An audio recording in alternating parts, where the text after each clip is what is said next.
Hello, fellow questers. My name is John, and today we're going to be talking about the four styles of play.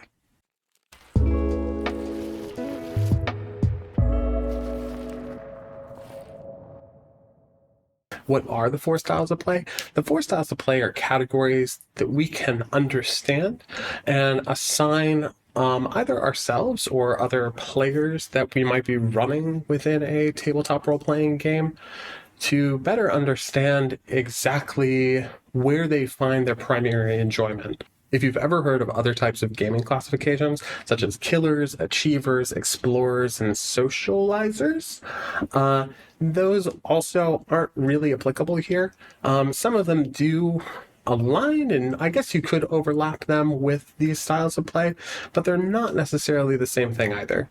The first style of play is what I'm calling the dungeon crawler. The dungeon crawler likes navigating labyrinthian dungeons, enjoys traps and puzzles and overcoming foes, really enjoys the acquisition of gold and treasure and growth and all of those kinds of traditional things that you would have within a tabletop role-playing game. The second style of play is the immersive player. The immersive player really enjoys the lore and story and themes and settings and has a big preference around being authentic within that world. The third is the storyteller. The storyteller is an emergent style of play that a lot of players enjoy now. It's creating characters that have arcs and growth and details like backstories in order to build within an ever-growing narrative within the world. The fourth is the problem solver. The problem solver, not too dissimilar from a dungeon crawler, but they're a certain player that enjoys just overcoming challenge. So challenges can be riddles, puzzles, traps, overcoming foes, but they look at everything like it is a problem that needs to be solved.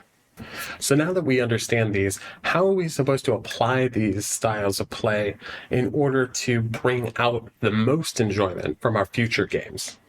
Well, it's important to note that players don't have just one style of play. They tend to have two or three. One being the primary core enjoyment that they get out of the game, and the second one being lesser, but still enjoyment that they get out of the game.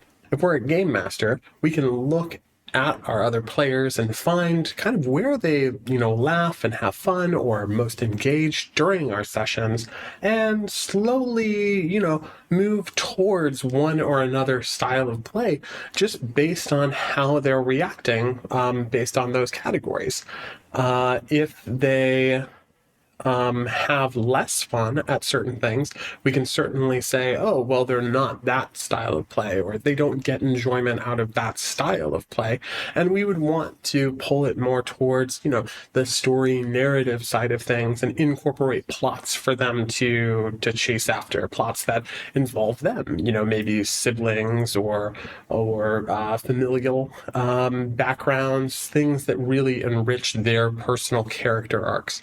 If you have more of a dungeon crawler, maybe, giving them more like treasure to go find in dungeons and traps to overcome and foes to beat. Problem solvers, you can provide puzzles and riddles and all of those types of things that problem solvers enjoy.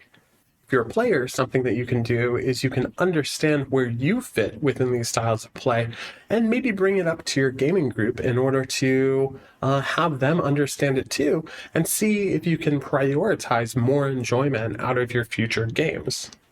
So one thing I want to encourage is that we don't try and push anybody into a different style of play. We all have our own preferences around where we find enjoyment within this hobby, and I don't think that we should argue or try and convert anybody over into another style of play.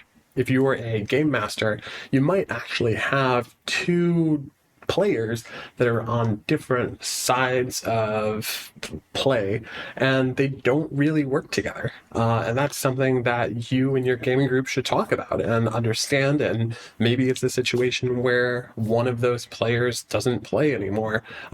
In conclusion, I hope that this has helped bring some new ideas to your table. Thank you for listening. please like and subscribe, and feel free to comment if you have any input on this specific topic, and I'll see you next time.